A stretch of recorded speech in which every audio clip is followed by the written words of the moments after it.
How's it going, guys? That was really fun watching your segment, Quasi, and seeing Shotgun Farmers and what the dub being played.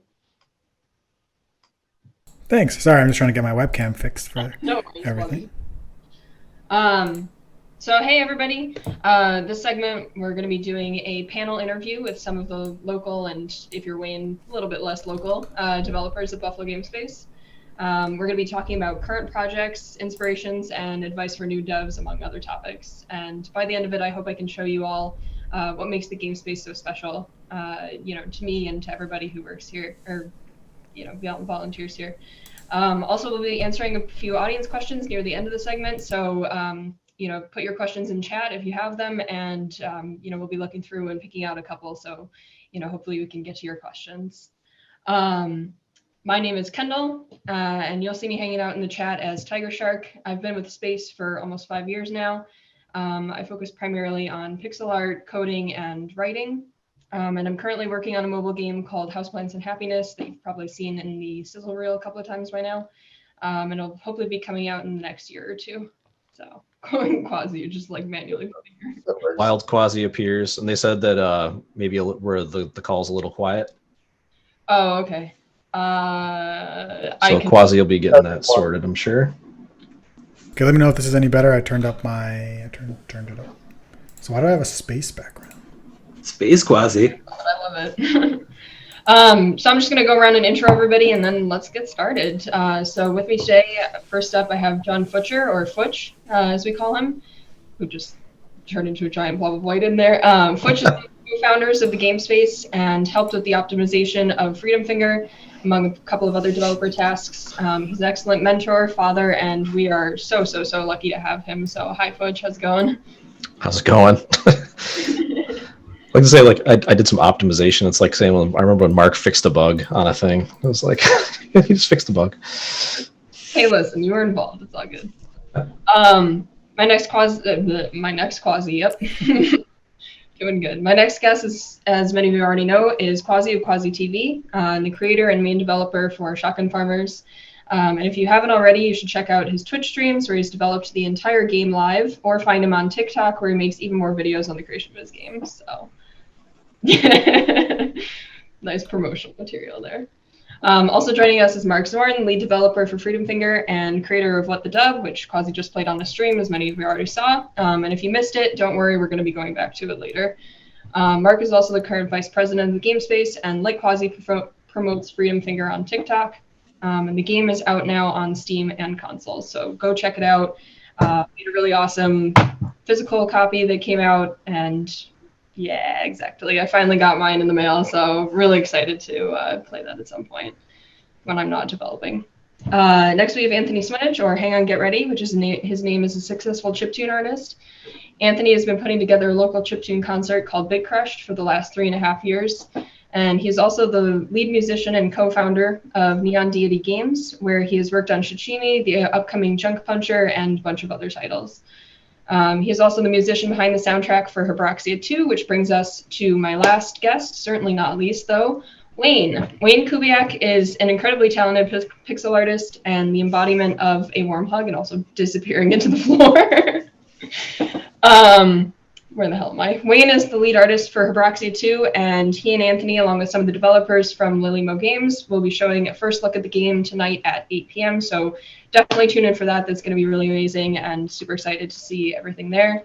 Wayne is also co-founder of Neon Deity Games with Anthony and their friend Garrett, and is the artist for both Shichimi and Junk Puncher, and again, all of the other games that they've made under that title. And Dave. We don't want to leave Dave out. And Dave, thank you. I knew I was missing something in my notes, so. All right. So yeah, this is exciting. Welcome, guys. Thank you for, volunteering to be peppered with questions. I'd be remiss if I didn't say that Wayne also worked on Freedom Finger. Yes. I'd be remiss if I didn't say that Wayne also worked on Shotgun Farmers in an alternate universe. Wayne, I literally I was writing all the intros, and I was like, oh, I'll keep them all like the same length. And I got to like Anthony's and Wayne's, and I was like, shit, I have to like cut stuff. But yes. Saying you didn't have to cut stuff for us because you left out a lot. Everything for everybody. I think that summarized me pretty well. I just want to give a quick shout out to Hello CLD, who gave a big donation just when we were starting of $85. Thank you so much for that. Really, really appreciate it. Sorry we missed you in the swap, but really appreciate it. It's for the 17 kills that he got on Mark. So thanks for dying. I didn't die that many times. Oh my goodness. I don't believe that. We need a grudge match later. I mean, he should kill me. I don't play PC shooters. Anyways, Well, you're also playing with a controller, which I wasn't. beyond my To my disadvantage. Oh my. Alrighty, well, shall we get started? No. No, never. No starting. All right. Well, I wanted to start by asking you all about, what got you into game dev, and also through that, how did you find the game space? And Futch, as I mentioned, you're a co-founder with, as Quasi actually just shouted out, Hello CLD, who's Chris, who's hanging out in chat. Do you want to start off by talking a bit about founding the game space? Yeah, I mean, there's a whole bunch of us. So I guess everybody on this call has heard the story a million times, so I'll keep it as brief as possible. But basically, I always wanted to make games my whole life. I loved games since I was a kid. So when I got older, I got real into computers and coding, and I want to learn how to code and make games. And then there was no jobs to make games in my area. So I got hired before I graduated from college, not making games. So after I did that for a number of years, and it was fine, it was cool. It just wasn't what I really wanted to do. So I started making games on the side just for fun. But I was a programmer. I did a little bit of art and music in my history, but it was bad. So all my stuff looked bad, sound bad. So I was kind of just threw this out onto a random forum, message in a bottle onto the internet, hey, is anybody in Buffalo interested in making games? And everybody was like, no, your town sucks. And then somebody was like, yeah, I'm actually in Buffalo, and I'm trying to do this stuff too. And that person turned out to be Chris. He ended up being 2 blocks from where I was when I sent that message. We ended up meeting up, and then we found 2 more people, that found 4 more people, that found 8 more people. And it just found out there's a ton of people in the area that they all wanted to do this kind of stuff, but nobody was talking to each other. Everybody was kind of struggling on their own. And so we're like, hey, we all want to do this stuff. We should kind of get together and host some meetups and do some stuff. So we started just kind of meetups in coffee shops and bars, and we kind of graduated to campuses. And then as the thing kind of grew, it got to the point where this is big enough that we should, get our own space, our own organization. We should put this whole thing together and make it legit.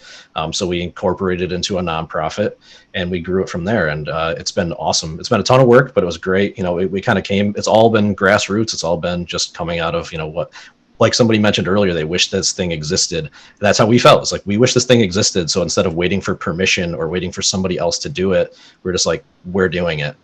Nobody else is going to do it for us. So we're going to make this. And that's also a lot of what the attitude of independent game developers, I think, is just in general. The thing I want to play doesn't exist, so I'm going to make it. And so that's where it kind of all started. And I'm so happy that we did, because that really got everybody on this call, everybody out there that we've kind of felt we wouldn't have never met if we kind of didn't all have this shared interest and came through the game space at some point. So yeah, that's the short version of an extremely long-winded and very extensive story that I could keep talking about, but I won't monopolize the conversation about it. No worries. So yeah, do the rest of you guys want to talk about how you found the space? And Do we want to go in chronological order? Who's next? I think it would be Wayne and I. Yeah. I think Wayne found Buffalo Game Space on a Steam forum post, right? It was either that or Twitter, maybe. Because Go on. I think at that point I was more just spending a lot of time on Twitter, and it might have even been a Twitter link to the Steam forum post. And I don't know, we showed up at this weird little golf dome in our area, and I don't know, met up and played some super early VR stuff, and I don't know, talked about some games. Some people got a little drunk, and I don't know. That was Kicked history. some soccer balls at some zombies. It was a really fun time, actually. Oh, I forgot about that. Just real quick, want to shout out Benji14 for the $30 donation. Really appreciate it. 30 bones. yeah, I'm sad I never got to see the space when it was at the Golf Dome. It would have been quite the experience. Yeah, it was a labor of love for sure. We did the best with what we had, and it was great. It was home for a long time. Yeah. awesome. Yeah, so I joined up or heard about it later. Those guys. It was a local listserv because that's how long ago this was for just kind of Buffalo development and whatnot. So that was BGS Jam 2, our second game jam, which we just had 17. Is that right? Was the last one 17? I think so, yeah. Yeah, so I just saw a post that they were doing, a weekend long event.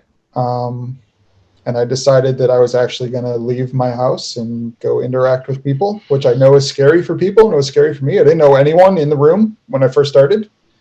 And I think actually a little later, John's actually going to be playing the game we made that weekend. So the rest of it is history. Just been a part of the space ever since, and wouldn't have made Freedom Finger if it wasn't for the space and the people in the space. So. Yeah, I think I'm chronologically next. I moved to Buffalo from New York City in some year, I think 2016 maybe, or 2015, I can't remember, 2016.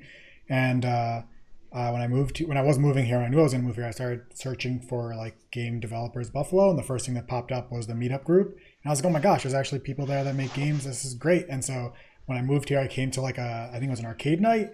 I remember I saw Fletch there. I was like, hey, I made a game. Can I put it in the corner and maybe just not talk to anyone? And that's kind of how my first event there. And so I brought Skyhook, which was my game at the time, and I ended up meeting all these guys on the chat and everyone else at the game space, and they pretty much became, first of all, my first friends who made video games and talked about video games. I remember sitting down when we all went out to eat after a game space event, and we were all talking about Zelda, and I was like, oh my gosh, everyone here likes Zelda. I've never been in a room where everyone also likes Zelda and wants to talk about caves and Zelda for no reason. And so I kind of knew I had found my people, and they kind of became my friends ever since, and have been my only friends till now. Incredible. Yeah. Yeah, it's amazing how very different paths, but we all kind of got to the same place, and it's been such a huge part of our lives for many, many years now. All right, so then I have a bunch of random targeted questions, so let's just jump into it. So Quasi, as I mentioned earlier, you've developed, either almost all or all of Shotgun Farmers on Twitch. How has that affected your relationship with your players, your game, and game development as a whole? Because that's a very unique way of making a game.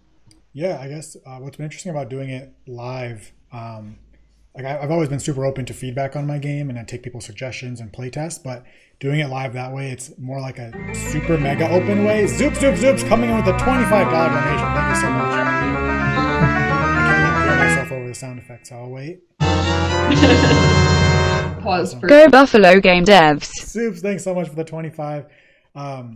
Yeah, so it's like an extremely open feedback loop where it's I make the game and right in front of the players, and they say that's dumb, and I'm like, oh, I guess you're right, or they say, do this, and I'm like, oh my god, it's the greatest idea I ever heard. I mean, so much of the stuff in Shotgun Farmers I can't even take credit for, because it was ideas from the community that was just brilliant, like the puns, the kill streaks, the levels, the guns. I mean, right now, it's essentially the development loop for Shotgun Farmers is go into the Discord or do a Twitch stream, hear a crazy idea, and cool, that's the next update now. The AK-47, all right, I'll work on that for 3 months because it's a great pun, so I'm going to put it in. So I don't even have to come up with the ideas for the game. I mean, I come up with the broad strokes, but some of the really cool, funny ideas just comes right from the community. So it really just makes it a cool back and forth where it's almost like the community of the game is also making the game.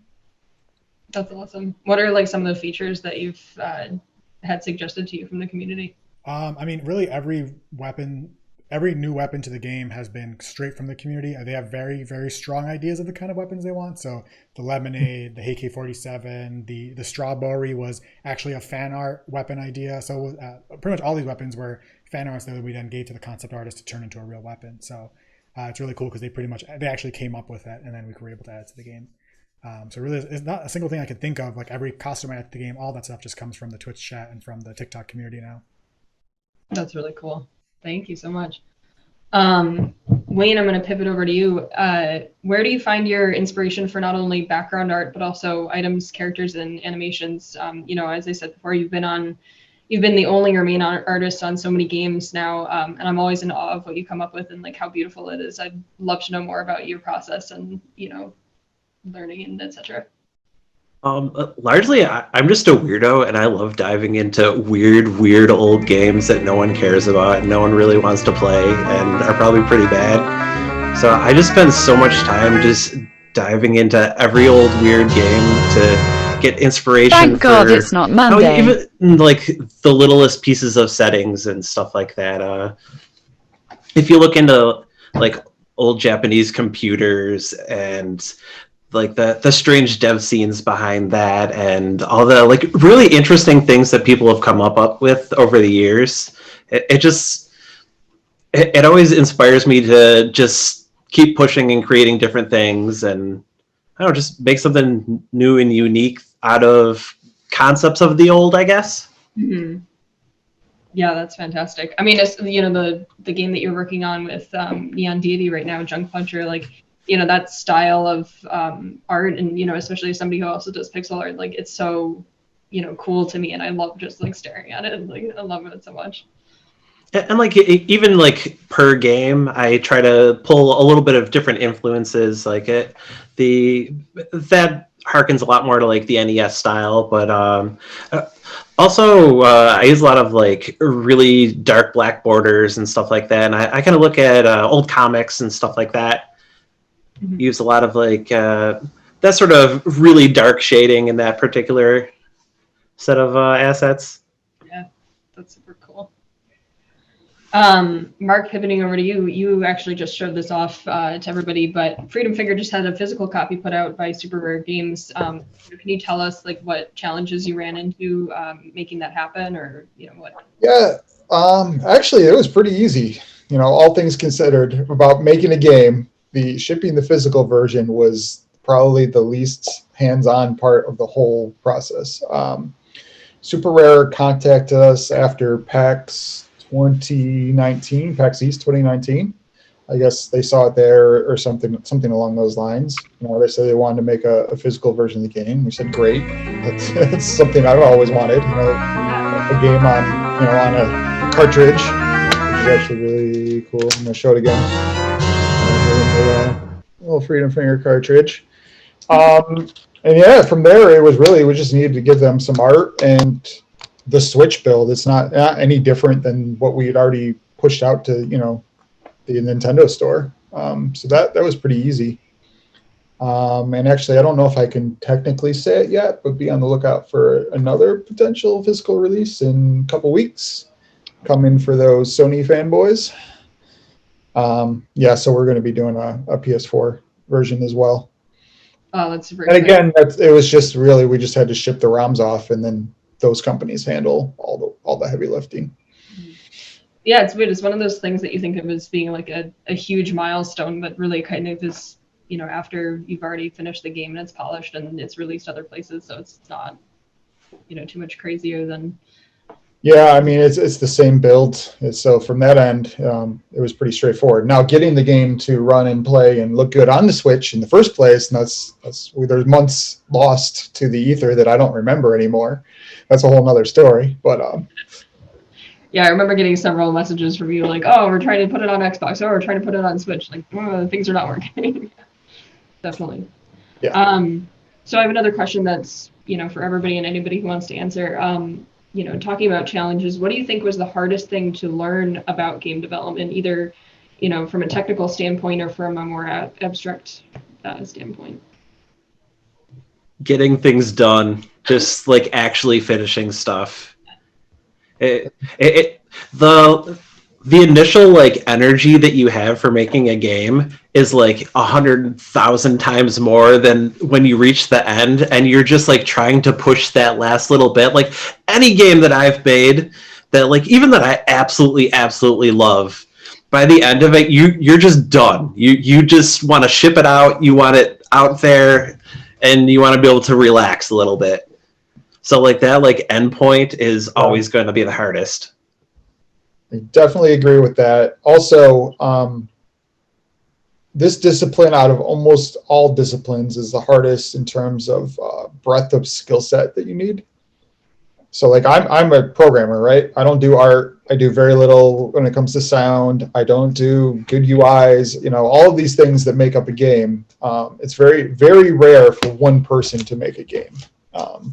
So that's why this community has actually been so great, because you can actually find people to help you out and fill in the gaps that you're missing. So I don't have to learn how to do art. I don't have to learn how to do write music. I don't have to learn how to do all this stuff, because I would never release a game if that was the case. Even though, sorry. Go on. Even to further that thought, like any way that you can find folks that fill in the gaps from whatever that you're not really proficient in, or you don't really have the energy for, etc. Like that is always super beneficial. Whether it be like social media, or a place like the game space, or forums, or anything, it's always super useful to be able to like reach out, and you never know that who wants to work with you. Because there's people everywhere that want to make games, and from everywhere from starting to having years of experience. Yeah, Wayne and I have likened it a lot to being in a band where everybody has their own special instrument they play. And I know it's a music analogy, but like everybody has a skill set that builds to something bigger, and it makes a full picture that you couldn't make by yourself necessarily, much less perform live. So to have so many people around working together, it's something you don't really get in a lot of ways in other places. Yeah, I mean, a lot of what everybody's saying is like I said earlier, was part of the impetus for starting the group in the first place. Was kind of like, it's so hard to go it on your own. And even if you have those skills, or you already kind of have like the team that you need, like also just having like that support group around, like to even just be able to talk shop with other people who know the pain, and like that goes a long way to just kind of support. Because I think the first thing that Wayne said was like just getting it over the finish line. That 90-10 rule is so real. Like the last 10%, like it just feels like so much work to get that last 10% over, and it can really kind of drag. But when you have like a good group around it, it goes so far. So that, like, I think the one of the hardest things to learn was to let perfection go by the wayside. Like perfection is not real. It's a thing in your head that doesn't really exist, and it'll keep you from finishing something. Where there's always that, hey, this is good. It's actually great. It's not perfect, but it's great, and great is awesome. So ship awesome, like ship it. Like you could spend the rest of your life trying to like polish something into perfect, and then like the technology moves so fast, like a whole generation can move past you while you're polishing something. It's like, oh wait, there's a whole new console generation, and there's a whole new tool that came out. So being able to kind of use tools that are out there, like using power tools to make your stuff, and then ship it when it's great, is kind of the key thing. And it's hard to recognize when that is, because I think people get a little myopic on their own stuff of like they overjudge it, like, oh man, look at everything I make, it's like, it's not awesome. And then you show it to somebody else and they're like, what are you talking about? This is awesome. Like, this is super fun. It looks awesome. It sounds cool. They're like, oh yeah, well, I guess it is okay. It's hard to recognize that when you're kind of so heads down on it, because when you're working on a game, you have to be so deep into it, like you get really kind of focused on it, like so close. To be able to step back and share it with other people is such a huge benefit. Yeah, I'm definitely right now. We just reached $3,000 thanks to Swin Subs for the $100 donation. Awesome, thank you.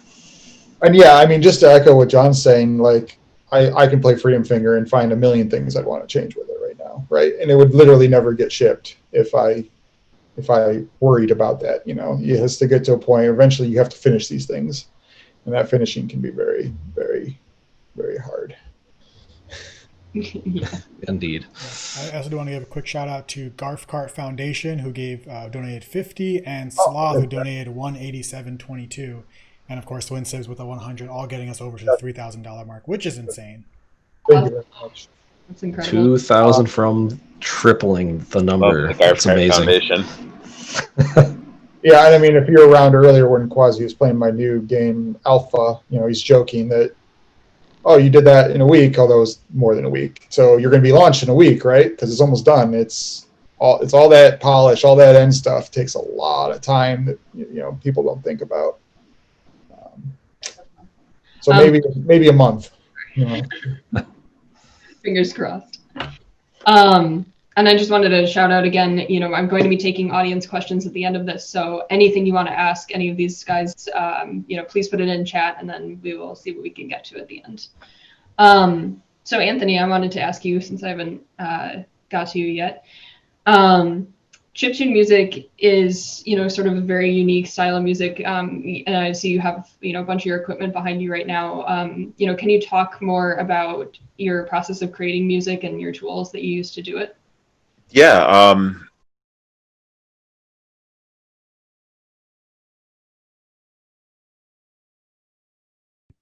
Hey, bud. Twitch is getting back on.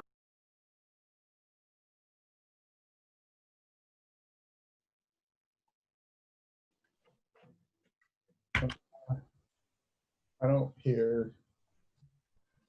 Oh, I do. I hear us. All right. Okay, sweet. I've got two computers going.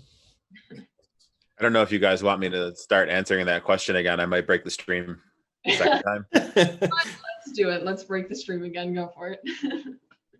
I mean, basically just a quick summary. I use FamiTracker, which is an open, I don't know if it's open source, but it's by the community development tool that simulates the Nintendo Entertainment System sound chips. So everything I write sounds like it plays on a Nintendo because it does.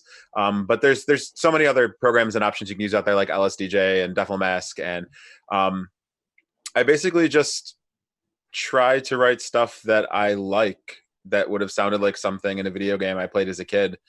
Something I'd want to hear a band cover, something I'd want to. I'm just trying to inspire that old feeling of 8-year-old me sitting in front of the TV, playing games and thinking how cool it is.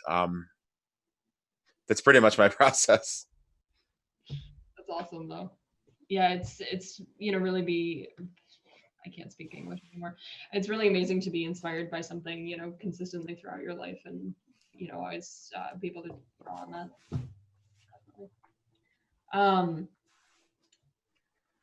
So Futch, I'm sorry, I'm getting confused because I have a quasi question in here, and of course he's not on. Futch, you have a daughter now, and that obviously cuts into the time you can commit to working on games. But can you tell us about, how making games for your daughter has changed your perspective on game development? And yeah, I mean, first off, can people hear me? Like if I'm talking?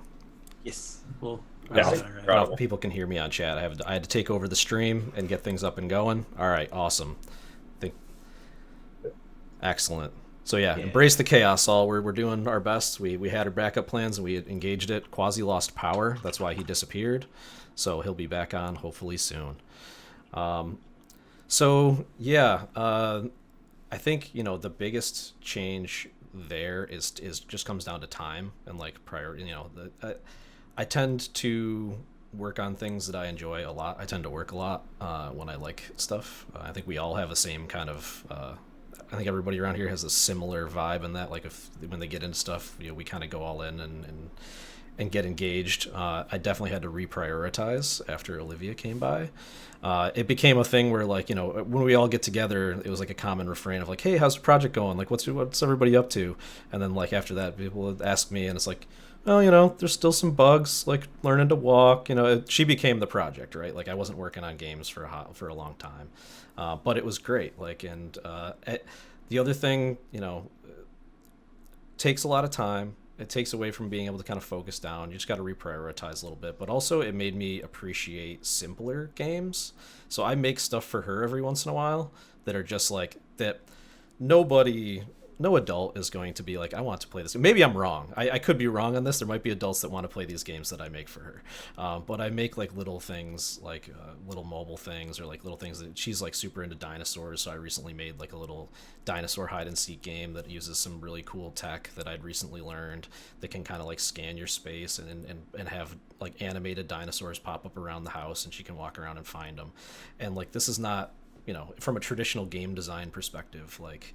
And the things that I would normally be like breaking down, like, well, how does the system work, and like, how does this go together? Like, where's the interest and joy that people are gonna find from this, and like, how does this system tie? It's like, no, take that all goes away, and it's just like, I'm gonna make a little thing, and it's neat, and that's enough because the kids thinks it's amazing, and that's awesome to see. Like it definitely kind of almost resets to like back when I was a little kid and I would play like Mario on NES, and it blew my mind.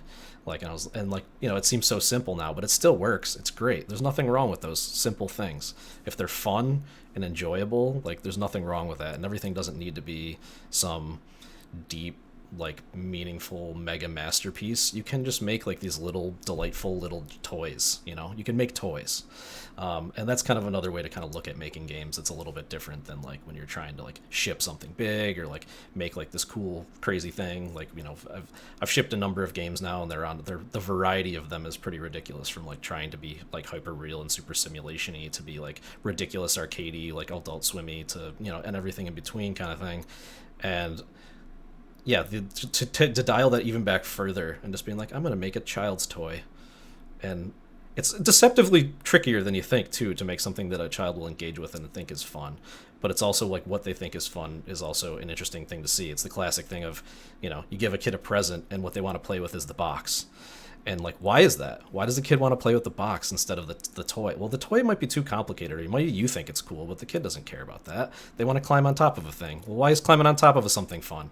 And like, kind of just looking at it through that lens is a really cool way to kind of look at stuff, at least. And I've just noticed that difference, where like, it kind of also makes it so you don't think it's super important. It's like, yeah, just make a fun thing, We need an Olivia game room at the next BGX. Just all Olivia games, like all of those games, all the little for us things to mess around with. When I showed at the last jam we did, one of the Dino Hide game that I just mentioned, that was the last one that I did, and I showed it with people. I'm like, yeah, of course no adults want to play this, and people are like, what? I want to play with this. So it's like, well, maybe maybe I'm wrong, maybe I'm downplaying what adults still like to play with toys, but that mindset is definitely different. So yeah, but yeah, it's tough when, especially now that everybody's working from home, having the kid around all the time. It's, on the one hand, it's awesome, and on the other hand, it makes it difficult sometimes to focus and do things. But yeah. I'd just like to add that I have 3 dogs, and I know exactly what he's doing. Definitely the same thing. Also, I just want to make sure, I don't know if the stream was back up, but I'll make sure we thank K Money for the $100 donation. It's very much appreciated. Thank you very much. Awesome. Again, every donation right now is tripled by our sponsors, so please donate, help us get to our goal. It really helps us out. Thank you so much. So again, skipping Quasi's questions, since his power decided to just betray him. Mark can play Quasi. He's got his voice. All right, Quasi. Wait. It's like you summoned him. So he really didn't want Mark to play him, is what it is. Well, he knew that we were just going to sign him up for Shotgun Farmers 2, and we're gonna make all types of promises in his name. Hey, Hey, he's back. There he is. Sorry about that. that's some time for me to ask you. Saboteur. Oh my goodness. So Quasi, welcome back to the stream. Here's your question. Thanks. Since you work and stream from home, you've been able to live sort of a digital nomad life and travel the world while still streaming and working on your game. So would you tell us a little bit about what it's like being able to travel to a place, like Japan, that trip you went on last year, and still be able to work while doing that? I would say it's very distracting, but I guess I'm fortunate in that I'm like a little obsessive. And so I use that kind of for my discipline. So I am able to just like sit in the hostel or wherever I'm staying and just work on the game, whereas everyone else is out partying or visiting some cool site. And I'm like, no, I'm going to go work on the Easter update. This is more fun to me, which is only sometimes true, but it's definitely a test of my discipline. And I probably missed a few more deadlines than I should have, but definitely makes it feel rewarding, I guess, in the end, because it's kind of like why I wanted to do it the way I do it. Mm-hmm. Do you find that you're more inspired when you're, out traveling, or is it mostly just distracting? Definitely not in the moment. It's not like this cool thing where I'm just like standing at a cool place and like, oh, I'm totally going to do this thing. But I guess more later, like I want to make a map called Templeside and Shotgun Farmers eventually for like a cool Japan themed update. And so like I can draw from a lot of my experiences there, but definitely not in the moment. In the moment, I've tried really hard to like only experience what I'm experiencing and not think too much about work and like mute my Discord and my phone and stuff during those times. That's awesome. So I have another everybody question, and this one's kind of similar to the last one, but a little bit different. What was the most challenging moment in game development you've experienced, and how did you get through it? I mean, I alluded to it earlier, but the first time I tried to make a build in my game on Switch, and then all the optimizations that had to go into it, that was a rough month. That was and how I got through it was cherry Coke, because I don't drink coffee, and 14-hour days on top of work days with John and I down in my room, my office. He sat right over there, and he would leave at like 4 a.m. some nights, and then we'd go to work at 9. Yeah, it was a fun time. It was intense. Lots of MST3K and riff tracks. Coffee in the morning. Coolers Ice riff tracks like 10 times. It's an awful movie. It's just funny because I was seeing like the What the Dub earlier, and it's like, yeah, it's like the one thing leads to the other. Is like this, the thing that was like the side thing during the development of Freedom Finger becomes like almost like an inspiration for the next game. Yeah. Yeah, and just again finding someone to I can't make a game by myself, so overcoming that, I've made many prototypes of games before the game space, and it was some squares and some boxes and some downloaded illegal art from images.google.com, nothing I could ever share or show anywhere because it all either looked like crap or is using copyrighted stuff. So that hurdle of just like getting over that hump to actually start to make something, it's not easy, but it's definitely something you can do.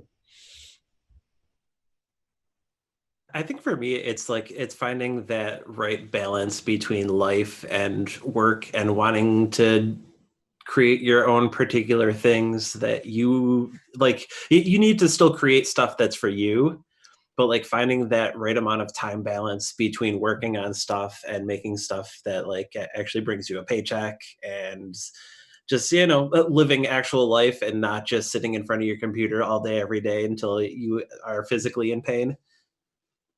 I find we're all really, probably really guilty hard. of that. Yeah. I'm gonna say you found that balance.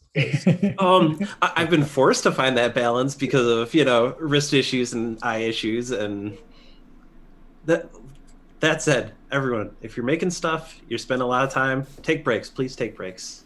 It's really, really important. I didn't realize it was as important as it was until actual pain. Yeah, don't Yeah. go. I have this timer that's supposed to go off every 60 minutes for me to take a break, and I usually let the timer go off, and then I just keep working, and so it doesn't work. But it is important to do. So I'm trying different tools. So I totally agree. It's really important to do. Which is why I got the standing desk. I think it's a big turn in that direction. We'll get into a game jam and then like 12 Thanks hours so has passed, much, and I've been eating all day, everyone. and I'm just Can like, we hear about chiptune music got a lot design? done, but like, not good. Yeah.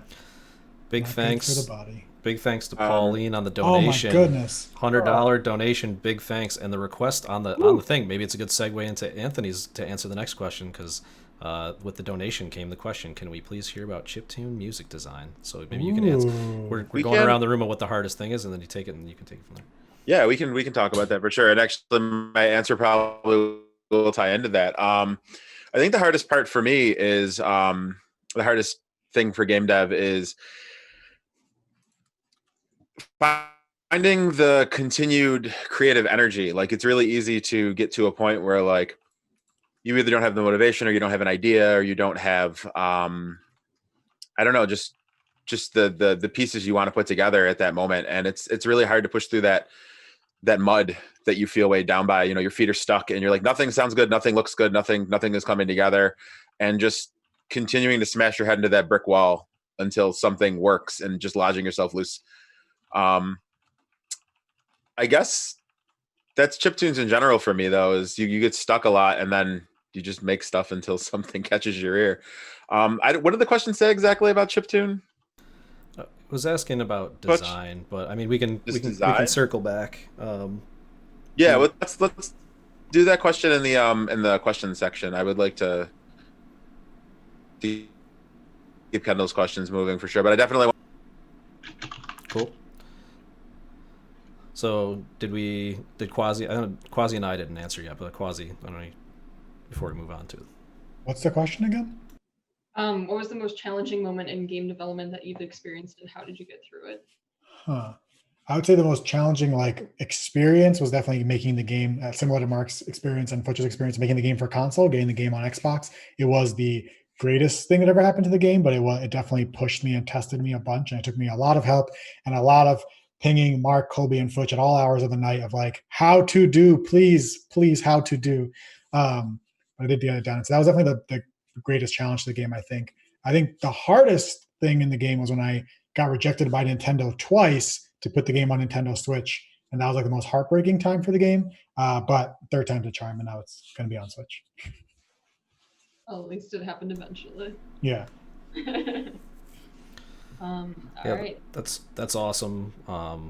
And yeah, I think I would agree with what they were just kind of saying. Like that, those things are some of the trickiest things that get into the optimization. Since they were already talking about that, like I definitely remember some serious like networking simulation stuff. I won't get super deep into it, but I definitely like that was the hardest thing that I fell into at one point, where I was doing some like really hardcore like physics simulation stuff, where I was like literally leading white papers like written by physicists on like basic like Newtonian motion and stuff that's like and stuff that I never would have thought I would have looked into, but it's something that we needed for the game. So it was kind of like one of those things that you don't know what you don't know until it hits you in the face, and then you're kind of like, I need to learn this right now.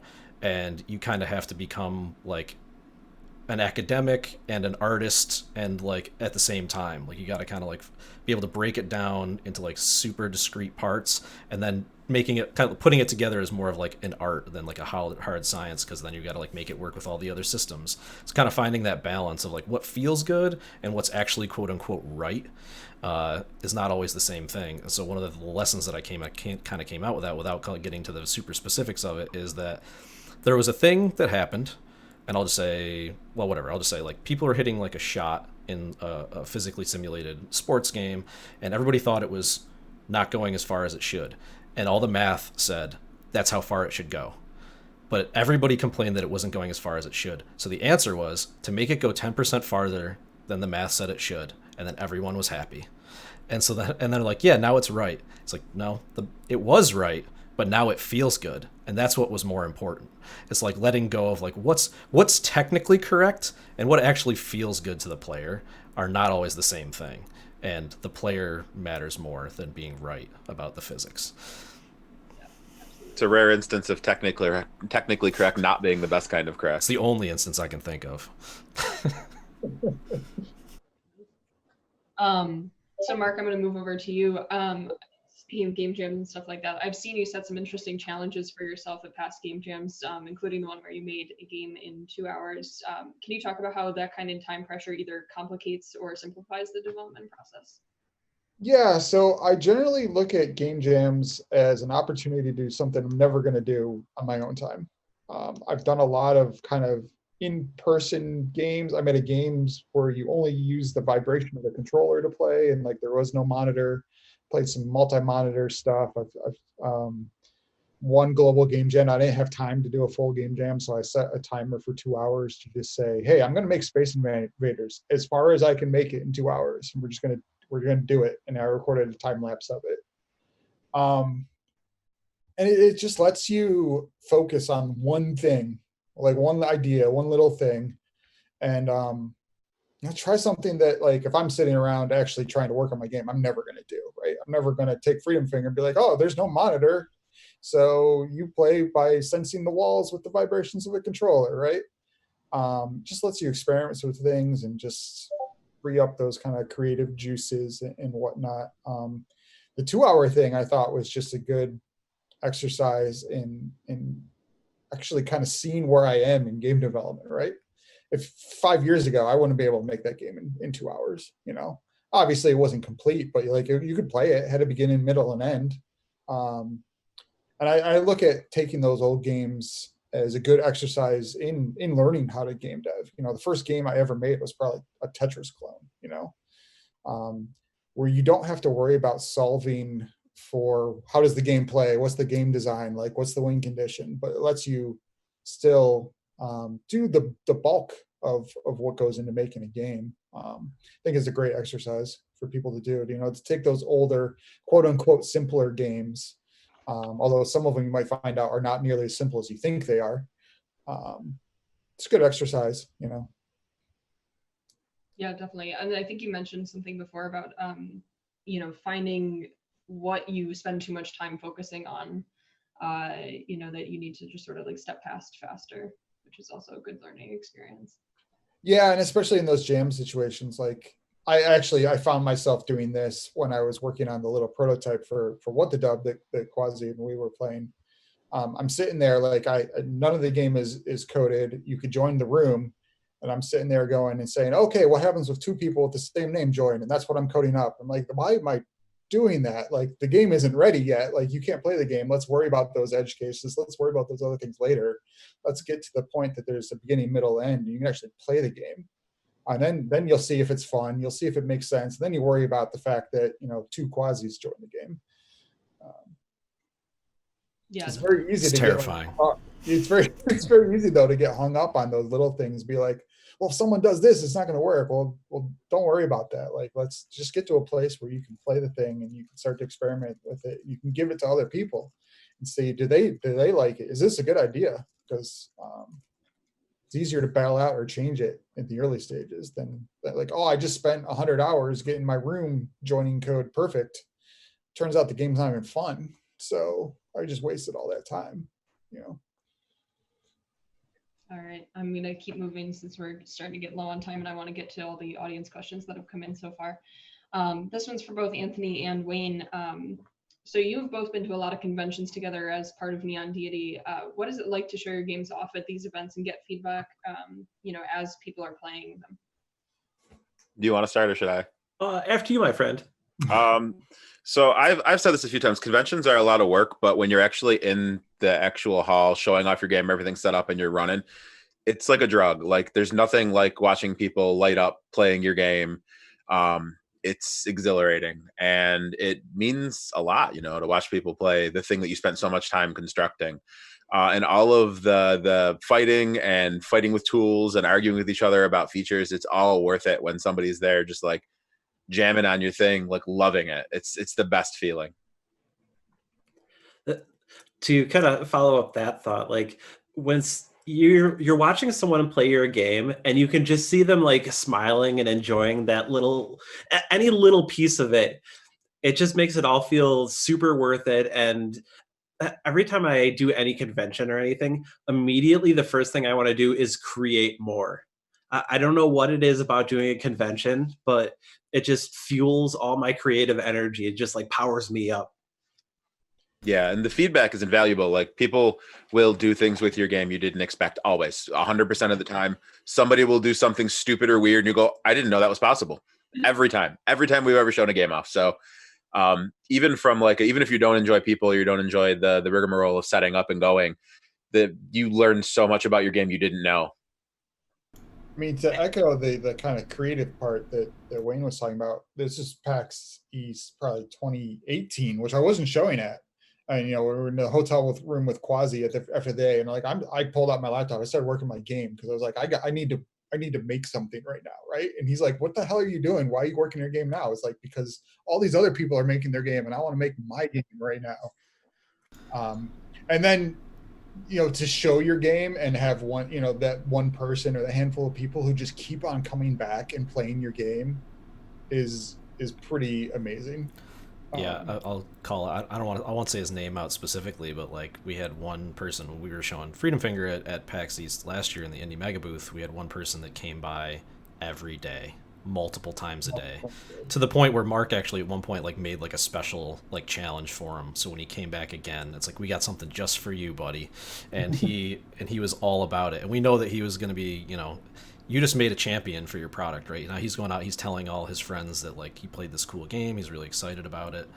And yeah, you don't always get to see that, right? Especially in the digital, scenario. Like you make a game and you put it out there, especially like in the indie space, you're not going to see giant like review spots where like, there's millions of people playing. It's not like Call of Duty or something where people who work on that game know that there's millions of people playing it. But when you show these games and you see the reaction, you actually see, it's like, I gotta imagine like if you're in a band like playing live, it's that same kind of reaction of like you're actually seeing, oh, people dig this. Like it's not just us working on this thing who see it so close, like they're having fun, and there's something here. That's awesome. Yeah, that's incredible. I mean, can confirm best feeling of being a game developer is watching somebody else play your game and just absolutely love it. Real quick thought to that point. Even like small events and stuff, if you're making any sort of game, big game, small game, whatever, find events, go do these things. Like there's not all of them cost thousands of dollars. You can set up your computer monitor, your television, and just show your game for a couple hours at some little event and have some kids play it. Well, It makes it super worth it. honestly, I think half of the benefit for someone making a game at the game space is just having a place with people who are game developers and people who play games to come in and say, hey, I'm working on this thing. What do you think? Pick up a controller, how does this play? You get that feedback that if you're just sitting alone in your office, you sorely missing out on. Yeah, and while other game developers are always not like the best communicative people, they also have like unique lenses on stuff where it's like if you put it against like, just like your cousin who doesn't really play games, you're like, hey, can you try this? They're like, that's neat. That's all you're going to get out of them. But like if you show it to a game developer, like, oh, I see how you did this. This is like this other game that I played. Maybe you should check that out. Like they always have an encyclopedia of things that like other ideas or things that can come with it. It's hugely valuable. Very accurate. So Futch, my last targeted question is for you.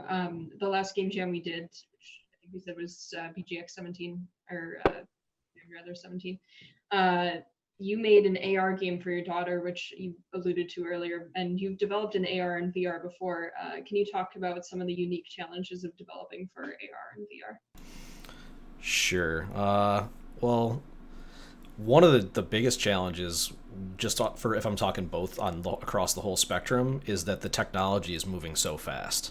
So like half of developing for AR, VR, XR, MR, whatever R you want to call it, is just staying up on the tech, staying up on what libraries are available, what hardware is available.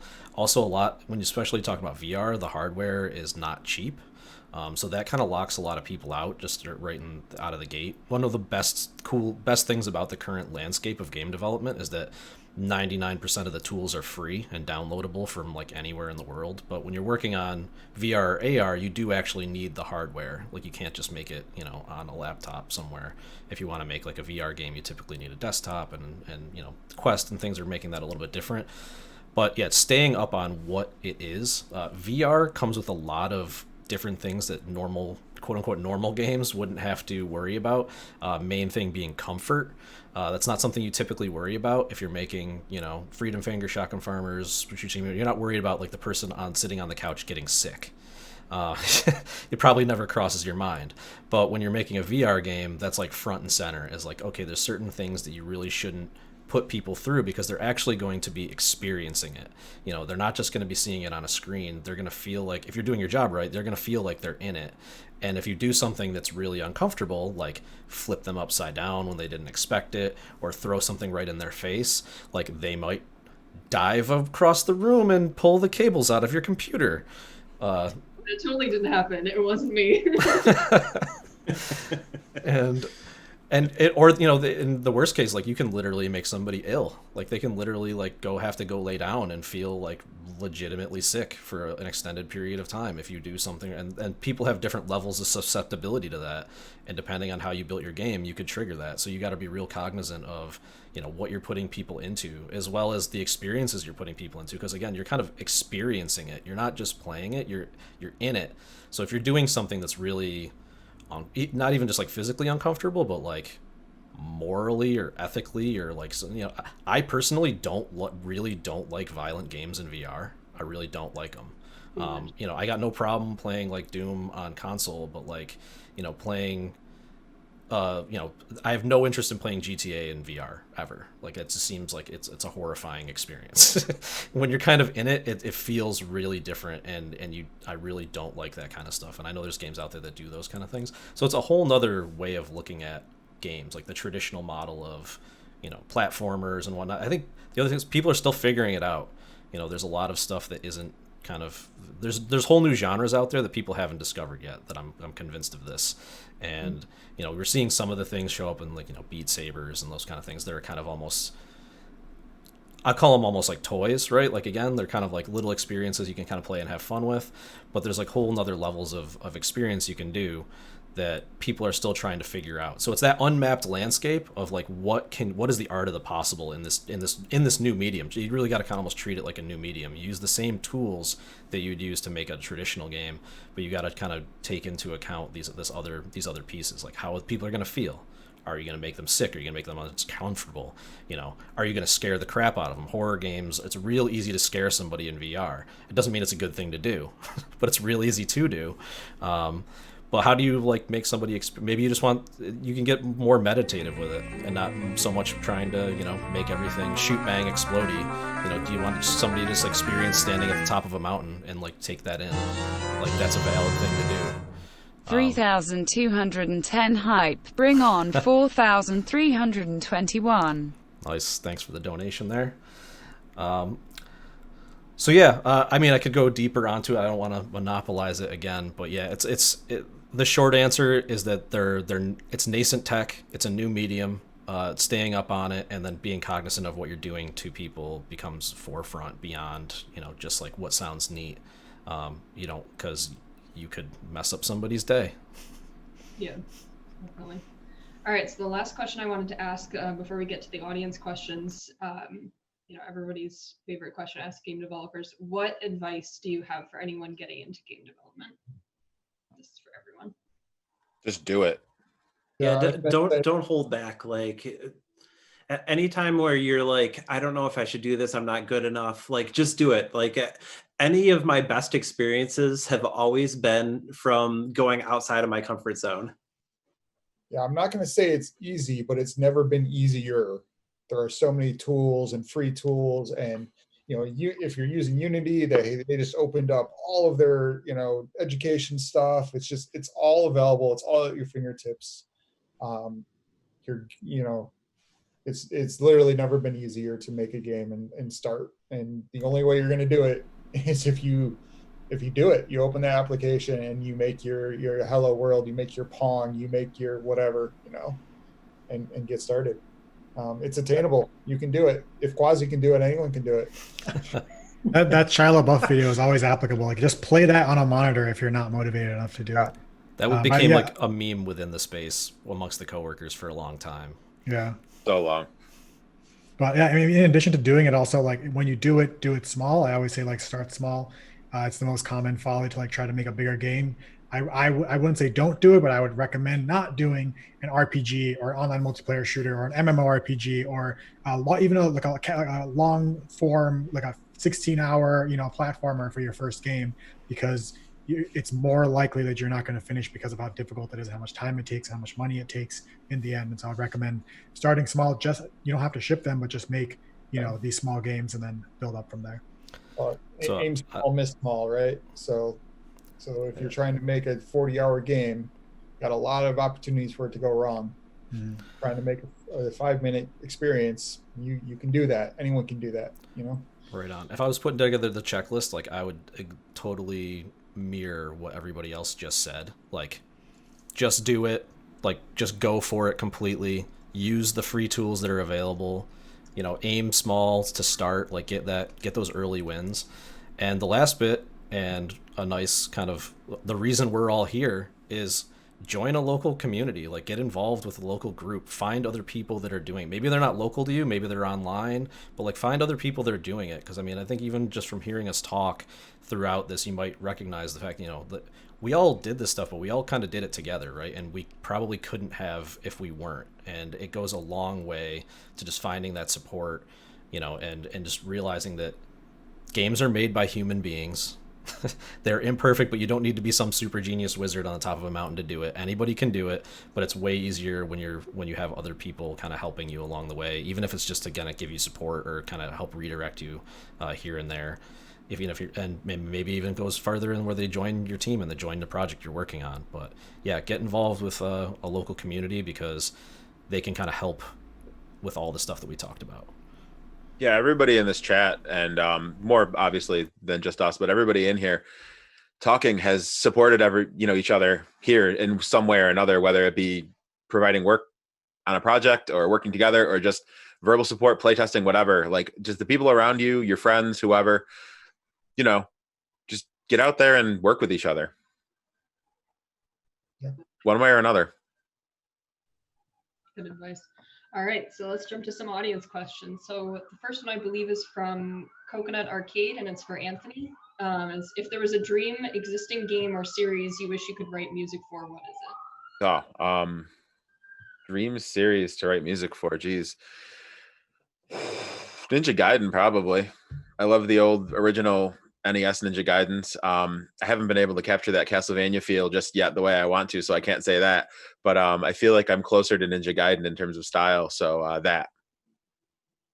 Awesome. This question is from Power Chair Space Cowboy 2. Hard to read. And I believe this is just for anybody who wants to answer it. Is adding cheat codes and extra content more of a pain than people realize? Are Easter eggs in that usually a phase of development too?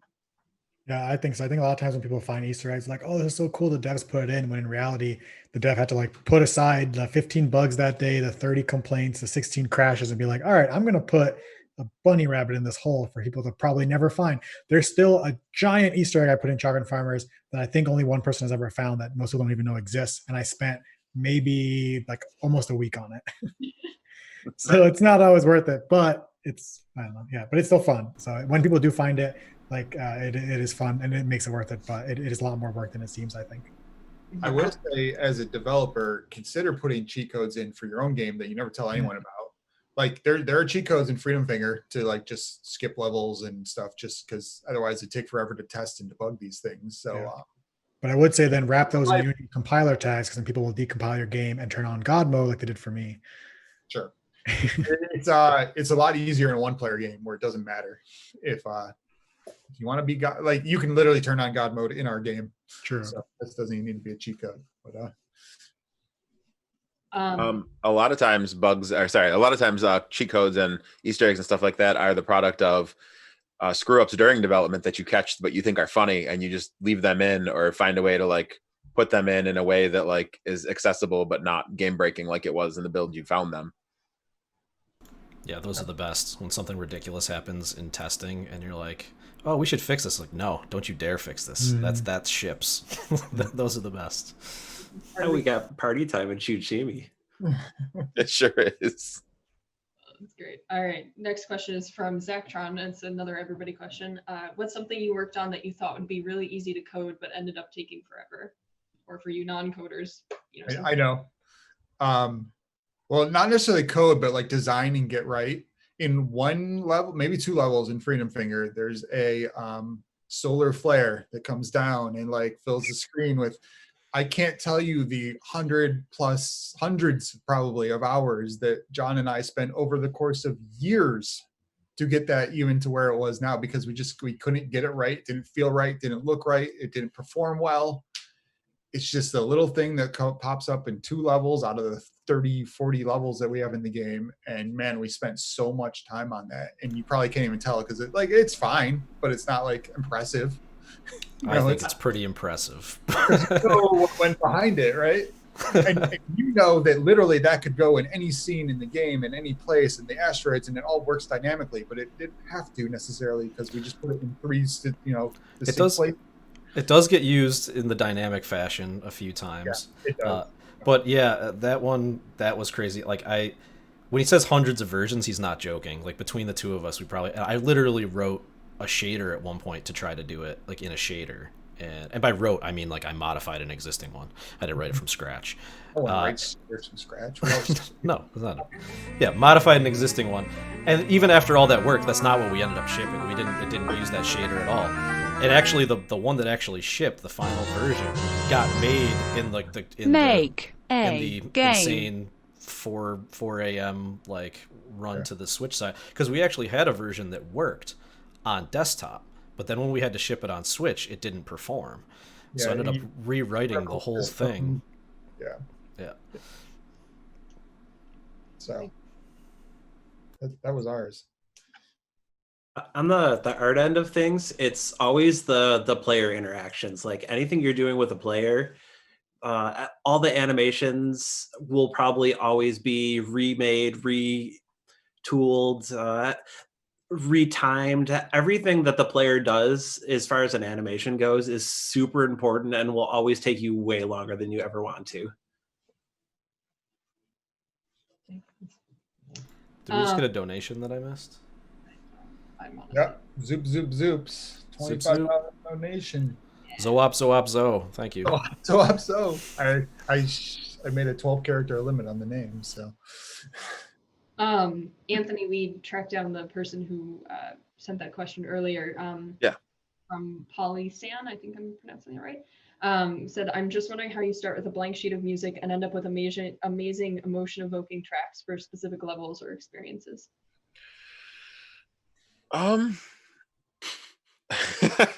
Anthony, how do you music?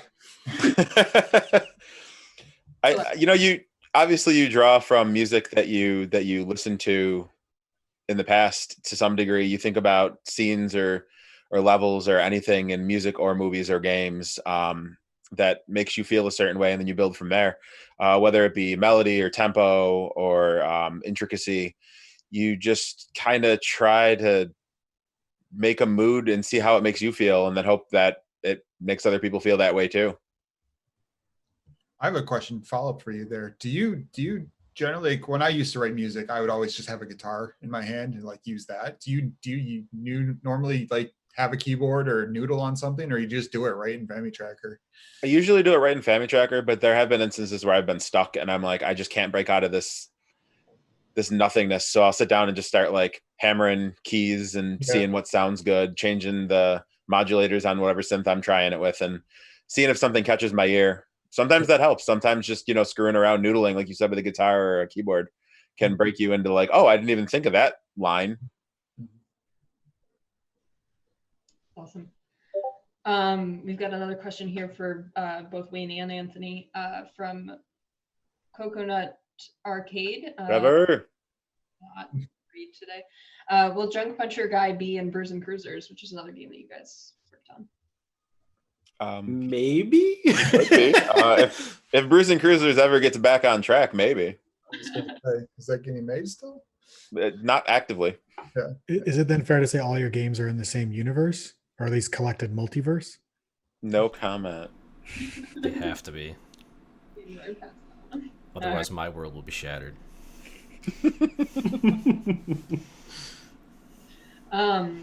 Lofu TV says, I want to make a game, but I don't know where to start. And I know we talked about some advice, but for somebody who's never done it or done anything before for game development, like, what would you recommend as like the starting point, the jumping off point? Something I wish I had, actually, I put the link in chat. It's if you're looking into the programming aspect, if you want to learn how to code your own games, Sebastian Lage is a YouTuber. He has an intro to game dev series where if you know nothing about coding, he just kind of walks through variables, functions, and then C# and then Unity. And I wish I had that when I started making games. I probably could have started a little bit quicker, but it just kind of takes you from absolutely nothing to making something in Unity. So I highly recommend that.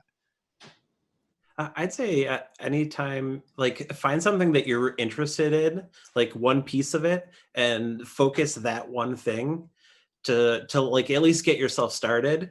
So you're not just like overwhelming yourself with like, I want to do code, I want to do art, I want to do music, and you end up just not doing anything because you're just like spinning your wheels. Well, similar to that, don't be sitting there like, I'm watching this YouTube or I'm reading this tutorial and be like, I can't start yet because I don't know enough.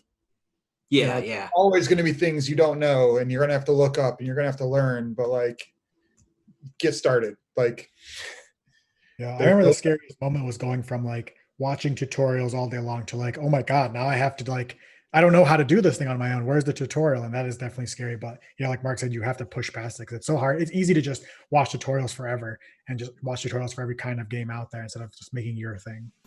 Yeah, there's I can't remember where the term, but there's a term for it called Gandalfing it, where it's basically like Gandalf disappears at a point in the Lord of the Rings just to go to like the library and read books for like 5 years while everybody else is like fighting stuff. And it's like, well, if he was just there, like it would have solved a lot of problems, but he was, so it's, there's a time to research and there's a time to just do it. And I highly recommend people like getting in and doing it is worth more than like reading up on it forever. And then while you're doing it, you will hit problems, you will hit roadblocks. And at that point, you research fixing that problem and you break down that roadblock and you move on. And by doing that, you put together just an experience, like a back catalog of problems you've solved that will help you solve the next one. Kind of like studying what problems you might hit down the road doesn't necessarily help you. It's when you hit the problem, then fixing it.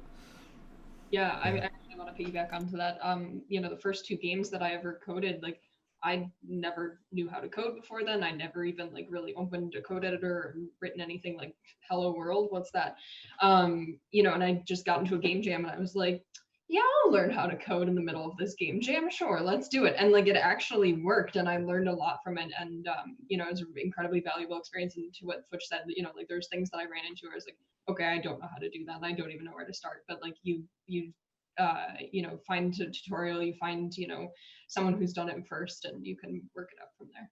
Yeah, I mean, echoing off the game jams too, though, if you're working with people who are more experienced than you, you're going to learn just by being there. You're going to learn things that and even if you are the more experienced person, it doesn't matter. You're still going to learn something.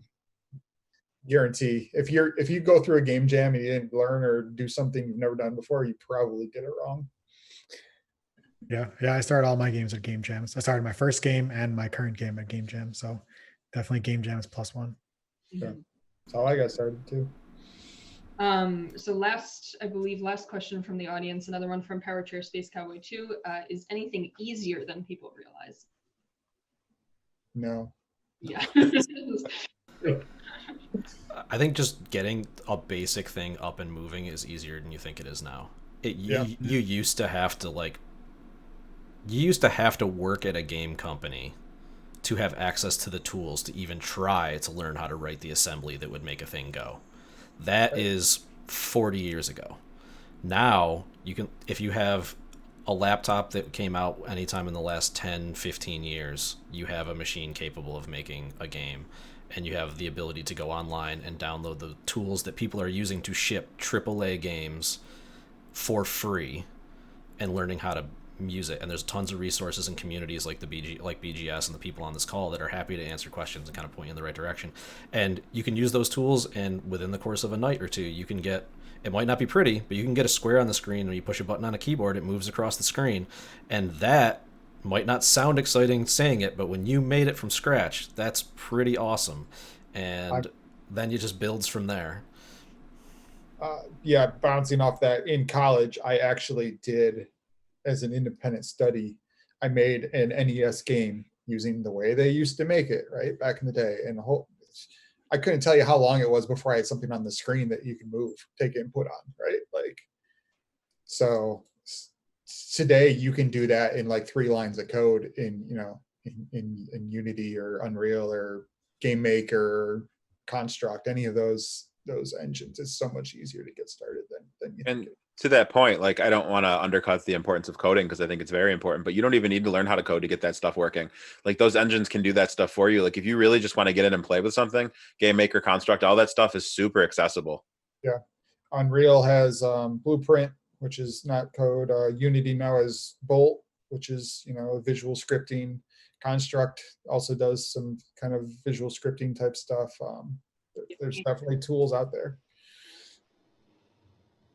I'm trying to think of an example though. Like we joke about it, like you have an artist come and say, hey, if you have the time, can you make this change? I know it's probably a lot of work. And you're like, no, it's done in 3 seconds. But then they come and say, hey, can you just do this thing? I'm like, I'm going to need to rewrite the game if you want me to do that. Like, it's the easiest things that will always be the hardest. Yeah. And the things that sound like it's going to be this great complex thing, they're like, oh, it's done already. And you're like, what? Yeah, that's definitely happened with Wayne and I a few times. Like, oh, I want to do this in the level. Like, do you think you have time to do that soon? I'm like, oh, yeah, it's done. We just did it. There you go. Yeah, just even knowing what the difference is between those just only comes with experience. You can't even tell until you try. But yeah, those are always hilarious. That's classic XKCD stuff too, where it's just like, you don't know how the complexity, you don't know it when you ask. Yeah, 50 years of research later, no, I can finally do the thing you asked. Well, we have about 10-ish minutes left, so I'm going to ask you guys my last question. That is, what does the Buffalo Game Space mean to you? I mean, I've said it before, but like, I wouldn't have made the games I made without the Buffalo Game Space. It just wouldn't have happened. I would maybe be tinkering, just doing some stuff in my free time, but like, I wouldn't have this. This would not exist if the game space didn't exist. I mean, can't say it much simpler than that. Yeah, I mean, like I live super far away, and clearly I'm still here with all you guys, and I don't know, met great friends that I've known for it seems like forever now, and I don't know, we made a lot of cool games, and we're still making cool games and collaborating on new stuff, and it doesn't seem like it's stopping anytime.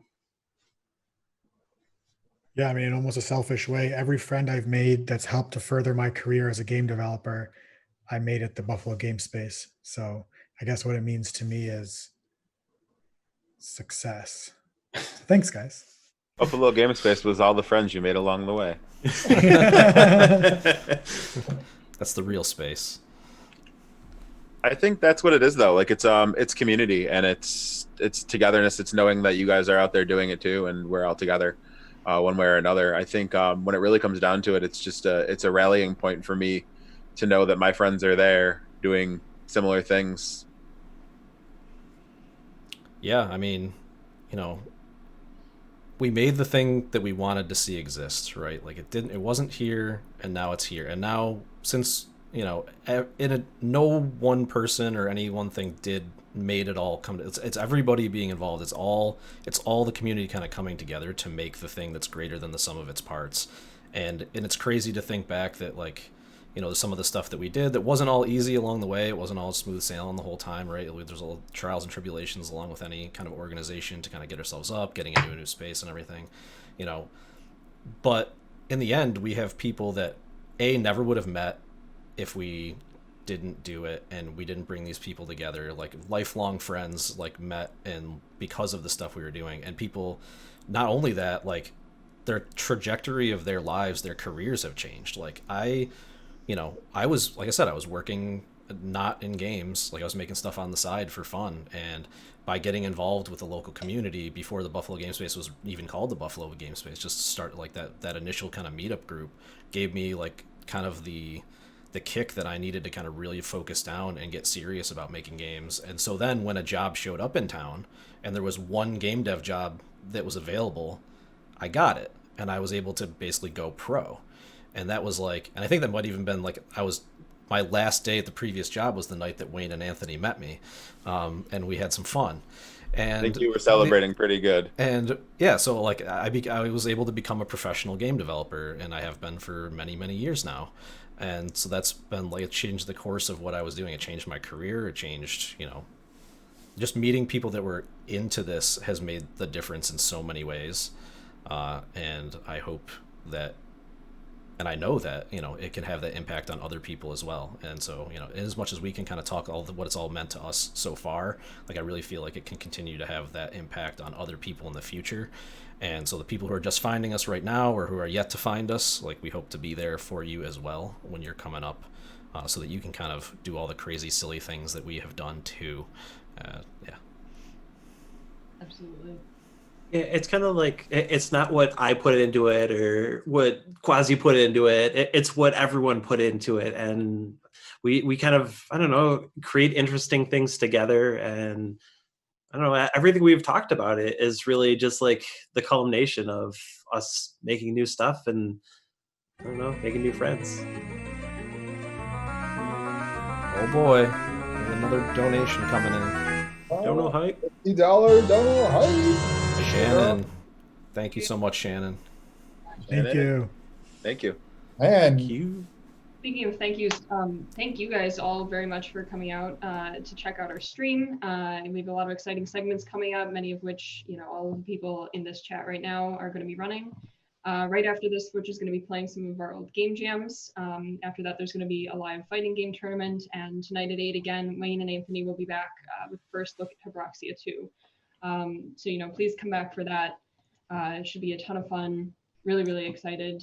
I'm trying to post a donation and the PayPal is freaking out. for whatever reason, my question didn't get asked to the list. And I think Quasi had one. So we have a couple minutes left. I want those questions to be asked too. Yeah. I want to know, all of you, what game you wish you had made that exists in the world. That, like, you look at it and be like, that's the game I should have made. Monster Party. I love Monster Party. I think for me, it's probably What the Dub. Oh, wow. Yeah, Missed out. just saying. I could answer that a bunch of different ways. I had one where I was working on one, so I'll pick one because I could. There's a whole bunch of them that I would call out, but there's one, and it's not even necessarily that I wish I made it, but it shut me down for a while. So I was working on a game that was basically Punch Out with swords, right? I was making this kind of like behind the back, you're kind of flipping around and fighting people, Punch Out with swords game, and then Chair made Infinity Blade on iPad, which was Punch Out with swords, made by the people who made like Shadow Complex and stuff, which was like a developer that I respected and I'm like, oh no, somebody beat me to it, and it's way cooler than I could ever make it. Like, forget this. And so I stopped working on that game. And my main thing is I wish I didn't stop working on that game. Like my game was different enough that nobody would have confused the two. Like I should have just finished that game and put it out, but I got so disheartened by like somebody beating me to it that like it shut me down for a while, and I shouldn't have let that happen. So I don't necessarily wish I made Infinity Blade. I just wish I didn't react the way that I did. Mine is Bloodstained Curse of the Moon, the 8-bit one, the first one, not the second one.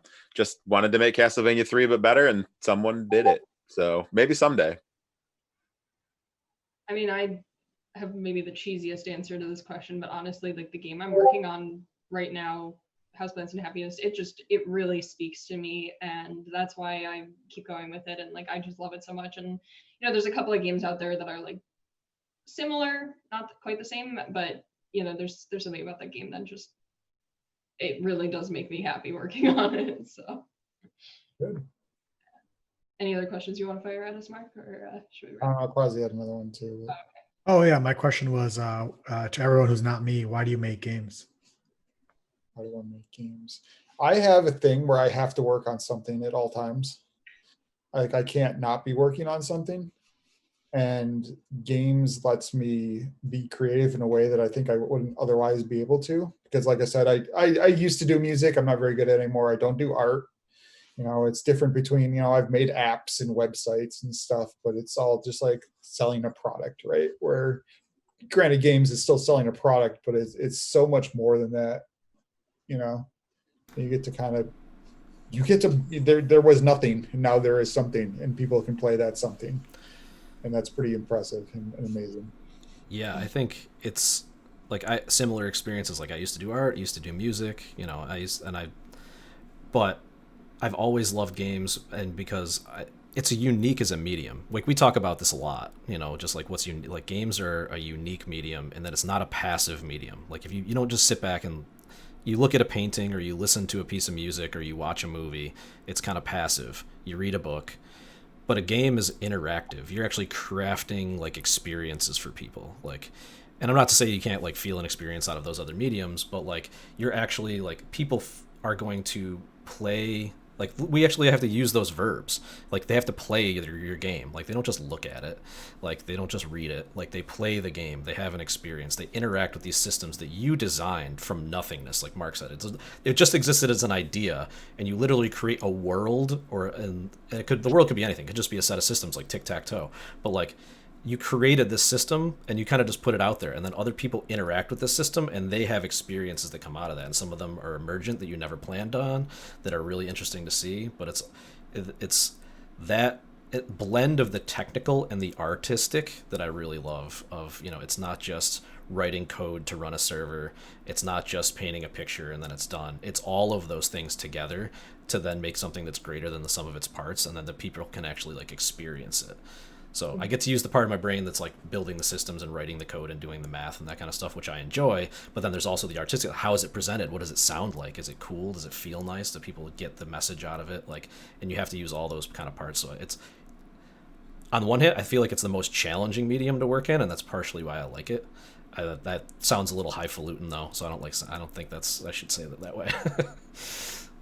Yeah, I mean, similar to what both of you guys have said, like I have a very great itch to constantly be doing something creative. Like I'm always drawing, I'm always working on a new skill. Like I have to keep doing stuff like that, and doing game dev for me really, really hits that place. Like as Futch said, like I get to do art, I get to do code, like I get to exercise all the different sides of my brain, and really explore all of that. And then also for me, like I love making games for my family. Like I've made my cousin a game. I'm working on another one that's like kind of for the family in general. Like I love making games for specific people in my life because it's just, it's amazing again, to see them sort of light up and appreciate the thing that you've done and put effort into.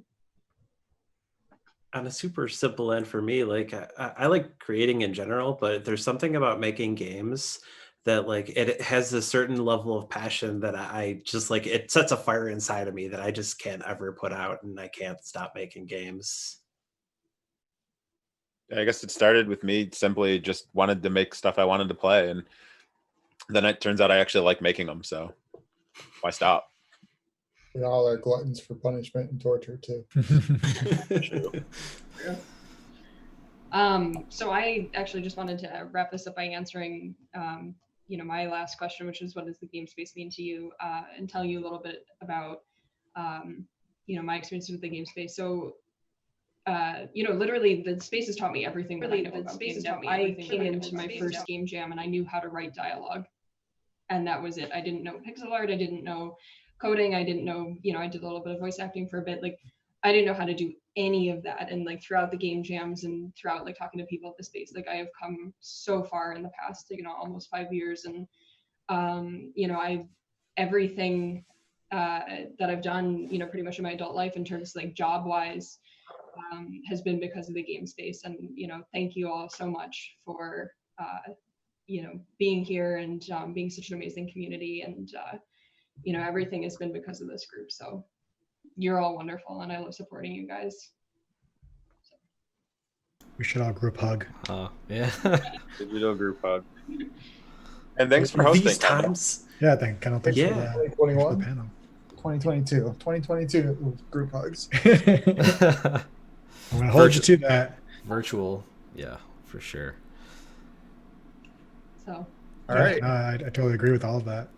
Yeah, absolutely. So just a quick reminder before we hand this off to Futch for everybody watching, please donate. Right now, all donations are tripled until we hit that 5,000 mark. And, thank you again for being here and for listening to us, talk about something that we're really passionate about. So thank you. And even if you can't donate, we appreciate you being in the stream and shouting out to your friends. Get them to join in the fun. Yeah, thanks so much for running this, Kendall. It was great. And I really liked kind of what you said at the end there. It's awesome. I very much appreciate it. Speaking of which, I also live. Thanks to the $48 donation. We're at 3333. Oh, no way. Thank you. I appreciate the intentionality there. We're getting there. We're so close to popping this thing open. Someone donate 33 cents. The triple threes. I don't know if they allow it. I just threw one in. It hasn't popped up yet, so I don't know if it's like connected or not. But I didn't do it through Twitch. I did it through PayPal. Oh, if it's through PayPal, let me yeah. see. If it's just through PayPal, then it goes into a different bucket. Okay, yeah. So one moment. Let's not anybody go nowhere.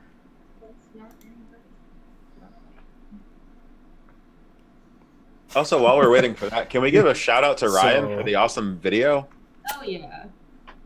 Yeah, Ryan worked really, really hard on our sizzle reel, and it looks absolutely incredible. I hope we put that up somewhere for everybody to see, because really the whole thing, but it's really a time capsule of our experiences here at BGS and all the things we've done, and it was really, really awesome to see all that put together in such a coherent way. Yeah. Probably about to see it right now. Yeah. So Kendall, I see the thing. Do you want it to say something? I love you guys. That's it. All I need to say. Right now. Now. Oh, the stream's delayed. Now. I hope Now. Longest wait for it ever. Oh! Holy crap. Oh, damn. Oh, wow. Amazing. I love you guys. Ah. Wait, was this whole panel a trick? It's a prank. It's a trap. Are we all still Holy now live? shit. We are live. We're still live, yeah. Now. Whoa. That's incredible. Thanks, Kendall. So, yeah. Holy crap. Y'all got played, it says.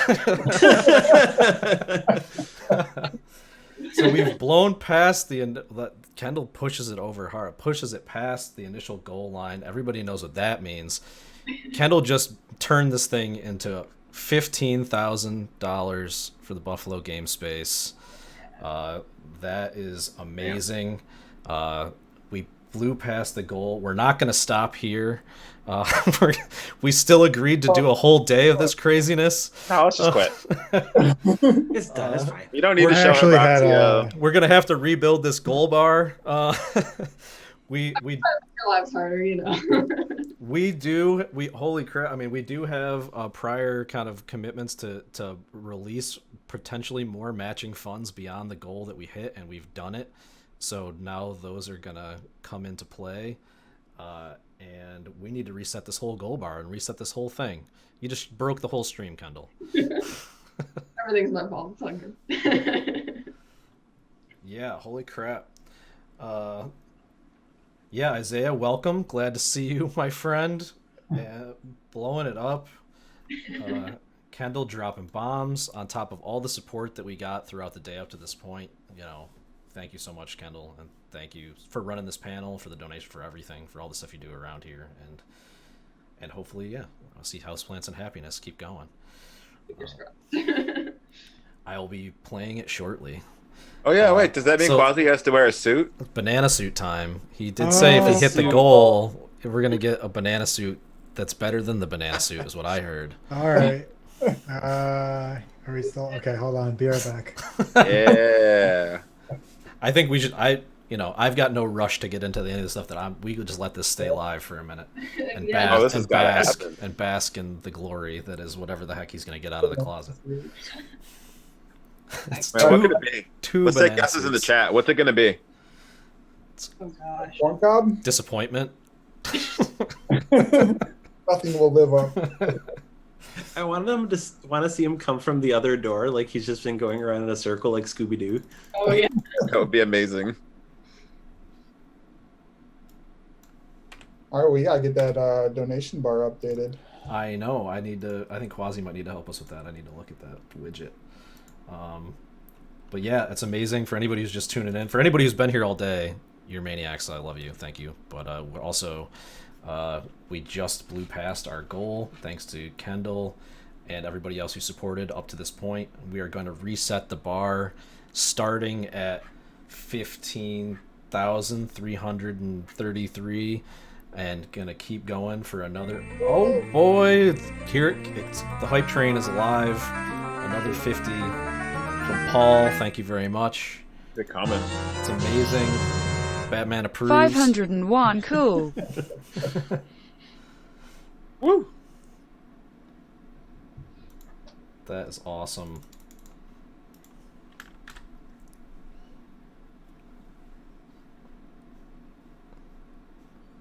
And Quasi he's running down the street now. I'm just picturing gotta find a banana suit. Just busts into like a Rite Aid. You guys got banana suits here? Just every door he runs in, bananas. He's not running to the banana suit district?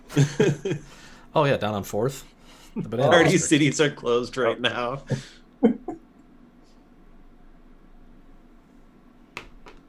Oh. That's not a banana suit. What are you doing? That's a Quasi That's suit. awesome. So I can't find it, but I will find it during the next segment, and then I'll join the next person's thing. All right. What is this? Sorry. Oh, that's Cheer. one that made me look like it was a million bits. Or a billion bits. Psyched me out. So much cheer. The Quasi suit is so realistic. Thanks, I made it You myself. look just like him. I swear I just put it away because I was like, I'm never going to use this thing, and apparently I am. Well, we can let you go dig through the closet and find it. But the everybody demands banana suit or banana suit. Better than banana So- suit. It's better than bananasuit.com.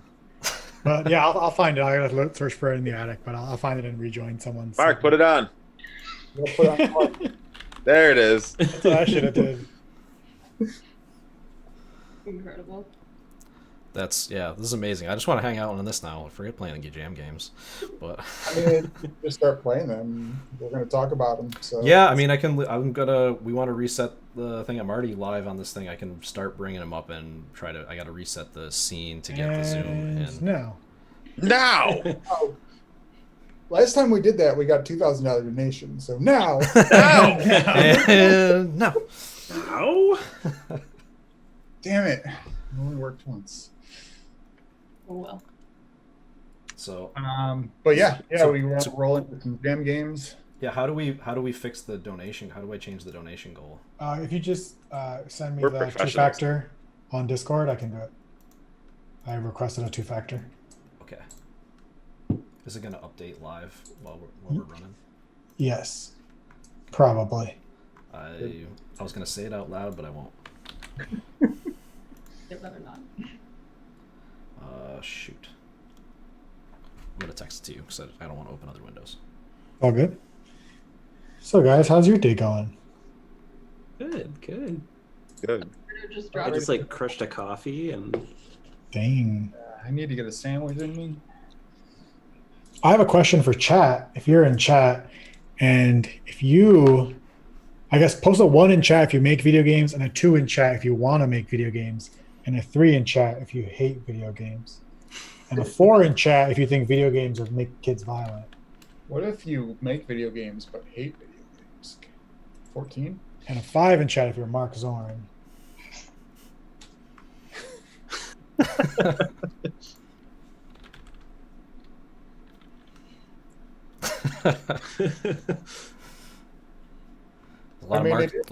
Mark's got a lot of accounts. There is a phenomenon that the more I've been into making games, the less I've played games. And that's probably just been a time thing. But Yeah, that's kind of a sad part. Which I envy the game developers who are somehow able to play, always like showing that they're playing games. I'm like, how'd you do this? Teach me your secrets. I've been starting to like set aside like little bits of time, like a couple hours at night or something, just to like jam on something that I've been wanting to. yeah, I've definitely been playing much like shorter scale games, smaller scale games. Right? Yeah. I'll play like the roguelikes that I can run for a half an hour and then put down, or getting into Persona 5 at this point, even though I bought it 2 years ago, it just seems like it's never going to happen, right? Because who's got 120 hours to play a game? Okay, the new goal should be up in a second. We did it! Yeah. Oh, We did it! Did that just go up again? Now let's do it again. We have more come in from. Did we miss something? What do you mean? No, Wait, we're at 16 something now. was I supposed to triple it or no? Yeah. Yeah. Only Oh, the first. Only the first 15. So it was like 15. Oh, we were like oh, oh, three. oh. I think we were like 381 past it. I missed the before it went down. Okay, so just 15,381. Yeah, and then I think we could probably take down the tripled thing now, but we can probably say we have a match going for the next 5, a single match. Okay, Donations be doubled. cool. I'll make the new image or have to replace the image. Oh, it's in the image board. It's in the image, yeah. Amazing. Can't believe we're a few hours into this craziness and we've got Yeah. 15,381 for the day. Thank you so much to everybody who came out to check out the stuff. We still have a lot of crazy stuff planned for the day. Just getting started. We just unlocked the second Oh shit! goal. No dog. Now. What up, Thanks, Zoe? $1 donation. Thanks, buddy. Batman approves.